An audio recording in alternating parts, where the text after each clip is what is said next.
బండి సంజయ్ కుమార్ కుమారుడు భగీరథ దాఖలు చేసిన పిటిషన్పై తెలంగాణ హైకోర్టు విచారణ వాయిదా పడింది.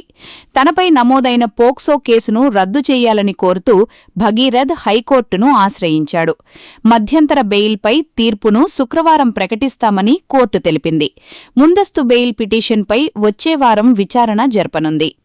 విచారణ సందర్భంగా బాధితురాలి వయస్సుకు సంబంధించిన పత్రాల్లో వ్యత్యాసాలపై భగీరథ తరపు న్యాయవాది నిరంజన్ రెడ్డి కోర్టు దృష్టికి తీసుకెళ్లారు. ఛార్జిషీట్, బర్త్ సర్టిఫికేట్, పాన్ కార్డులో వేరువేరు తేదీలు నమోదై ఉండటంపై హైకోర్టు ప్రశ్నిస్తూ జనన ధృవపత్రాలను పరిశీలించాలని పోలీసులను ఆదేశించింది. అదే సమయంలో భగీరథును క్రిమినల్గా సంబోధించడంపై కోర్టులో వాగ్వాదం చోటు చేసుకుంది. నేరం నిరూపితమయ్యే వరకు ఎవరినీ క్రిమినల్గా పేర్కొనరాదని హైకోర్టు స్పష్టం చేసింది. న్యాయవాదులు సంయమనంతో వ్యవహరించాలని న్యాయమూర్తి సూచించారు.